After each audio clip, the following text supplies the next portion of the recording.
Talk about prospering, ladies and gentlemen. Talk about prospering. You want to talk about prospering? Let's talk about prospering.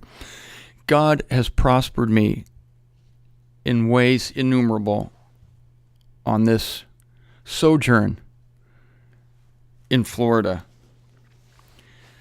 Let's start with my sound equipment. Let's start with my computer.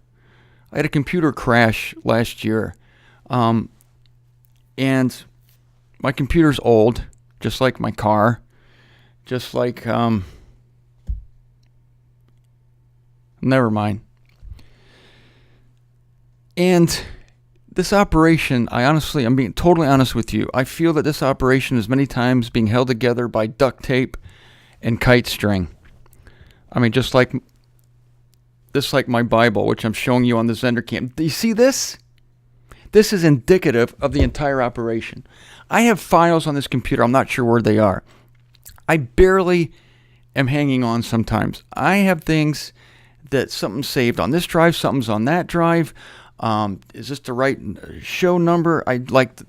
Yesterday, my computer was telling me that my hard drive was almost filled up, so I had to transfer some files over, and I just feel like this entire thing is ready to explode. So like my Bible's ready to fall apart. I'm always ready to fall apart on this show. I'm operating at the edge of my ability. And there are many people who can do this better than I can do it. And they're more than welcome to do it. When I design my newsletter, the ZWTF, it's like, it's the best I can do. I can only do what I can do. I wish I could write better. I wish I could speak better. I wish I could teach better. I wish I was more organized. I am really not organized. I mean, you can tell by the way I write in my Bible that I'm not orderly. Some people have all these neat little things, these different colored pens, and their writing is lined up, and it's very meticulous, and they know where everything is. I hardly know where anything is. I'm showing you an example of a page on the Zender cam of my Bible. It's like I can't even understand it. I'm like, it's got lines and things, and I'm ragged. I'm on the ragged edge of disruption. And yet, that's where God pleases to have me. It drives me crazy. I wish He didn't. I wish that I was efficient. I wish I had a secretary. I wish I had file cabinets. I know I have these little things called folders on my computer. It has a cute little picture of a folder, and I'm supposed to put stuff in there. But instead, I should show you my desktop. I have icons all over my desktop. People make fun of me here. I'm gonna do something crazy. I'm gonna move the Zender cam over just so you can see what my desktop looks like. I think you'll be entertained. Let's see if I can do this without crashing everything. I have all these icons all over the place where things should be in folders. There. You see that? This is good for me because I usually would have the whole thing covered, but some people, they just have like 4 or 5 neat little folders there. Not only that, but it's telling me that somehow I'm running an operation of Windows that's not genuine. So I picked up a virus somewhere, and I feel like I'm on borrowed time. I'm going to try to get the camera back. I feel like I'm on borrowed time. I feel like I'm on borrowed time with this computer. All this makes this ministry that God has given me very interesting because it does survive. I told you last week that I survive on your contributions, and I go month by month, and that's true. And the content of this ministry operates the same way. I'm discovering things as I go. I'm reading things, and things are coming to me as I speak to you, and it's ragged. It's not polished and delivered with professionalism. But God pleases to do that. Why am I mentioning all this to you? Simply because it occurred to me. But secondarily, I think I'm mentioning it to you so that you're stopping hard on yourself. You can only do what you can do.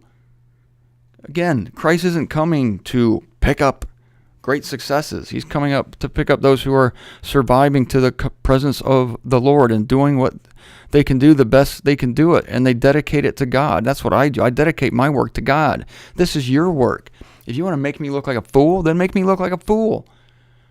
It's the message that counts. It's the content. It's not how it's presented.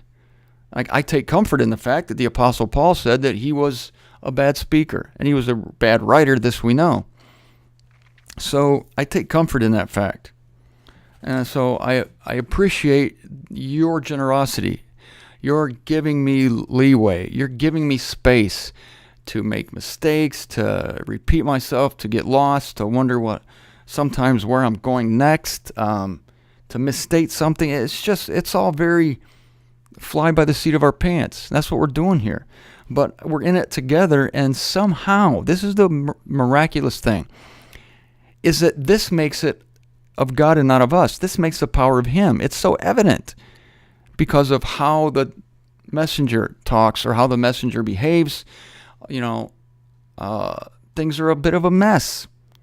Nothing's tied up into a neat bow. And I feel sorry for the obsessive compulsive people out there, because you need to look at the scriptural precedent of God's prophets, God's spokespeople in the past. They were all ragged-edged people. They were characters, weren't they? Jeremiah was a character. Isaiah, a character. The disciples, goofs. Matthew worked at the tax office. What the heck? Everybody hated the guy. It's ridiculous. Isn't there a more noble profession you could pursue? How about the prostitute? How about Rahab? And the list goes on and on. When did Moses do his thing in Egypt? He did it not as a prince, but as a dude wandering in from the desert. Smelled like sheep. Frickin' tended sheep for 40 years. What the hell? He goes in there, smells like sheep. Here's this guy, smells like sheep. The last time we saw him, he was attired as a prince. Now he's coming into Pharaoh's courtroom, throne room, smelling like sheep and looks like a sheep. He's got a beard, wild hair, I imagine, ratty clothes. Good thing Joel Osteen didn't get a hold of him, or prosperity guys. They would have reprimanded him. Man, where's your faith, man? You don't need to look like this. You could be the best dressed shepherd in Mesopotamia. And by the way, why are you tending sheep? A man of your skills, man of your talent, needs to be in a managerial position. Moses would have said, I am in a managerial position, numbnuts. I manage sheep. And you know what? That's a noble profession. You know what? If you're a bartender, that's a noble profession. God gave alcohol for us to help us survive this life. It's noble work. You know what else is noble work? If you clean offices, that's noble work. If you wait on people at a restaurant, and I know you're no longer called waiters and waitresses, you're servers. I appreciate that. I will honor the new name, the new denomination. I'm with it. I honor you. You have a worthy work.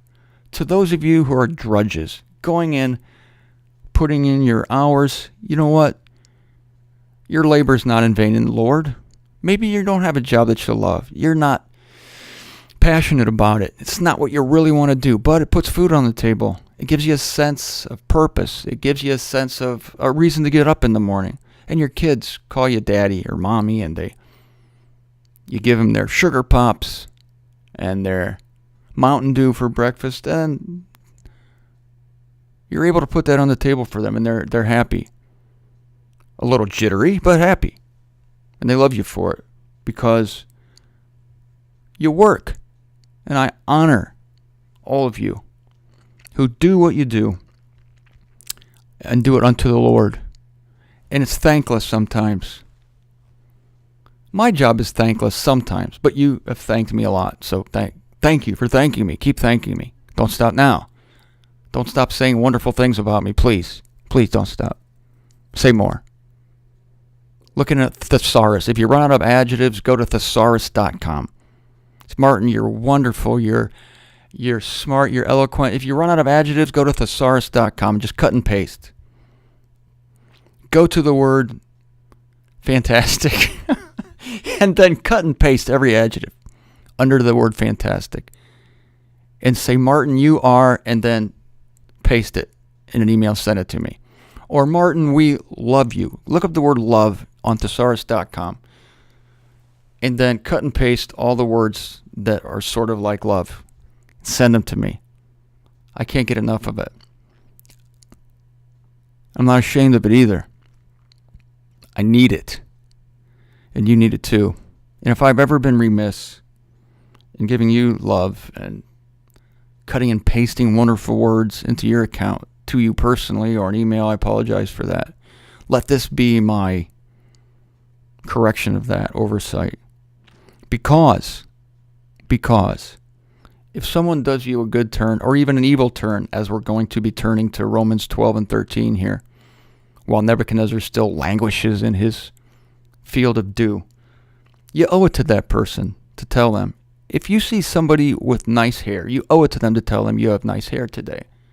If someone made you a sub at Subway and it was one of the best subs you've ever had, you owe it to that person to tell them that. You're a debtor to them if you don't. Because that person's barely hanging on. You know that? They're barely hanging on. Life has got everybody by the nuts. And we're all barely making it. My favorite Henry David Thoreau quote is, "Men everywhere live lives of quiet desperation." And they're a word away from destruction, or they're a word away from going on another day. And I would say that more people are in need of that word than are not. The word makes a difference. Let your words be seasoned with grace and with salt. The salt means when you say something to somebody, make sure they know what you mean. We don't flatter. Our words are sincere. They're seasoned with salt. That is, you can taste them. It's not bland. You're not just saying something vacantly or insincerely. It's not a hallmark sentiment you're giving these people. You're not presenting it with flowers or bows or crinkly silver paper, but it's coming from the heart. It's words of grace seasoned with salt. When you tell people a good thing, let them know that it's real. No, don't tell them it's real. Let them know it's real by the way you deliver it. Don't hold back, ever, on blessing someone. Not your kids, not your parents if they're still alive, not your children. Tell them one more day that you love them, because it might be your last day. Thank somebody for doing you good service. Don't look down at anyone, because we're all in the same boat. There's no one more menial than you. There's no one more menial than me. I'm a grunt. I'm a soldier. I'm digging in the dirt, I feel sometimes. You know, I'm just living life like everybody else, trying to get by. And you thanked me, and I thank you for thanking me again. So don't be a debtor to any of humanity. But if there's a good word in you, then you need to deliver it. Deliver it today, because somebody needs it bad.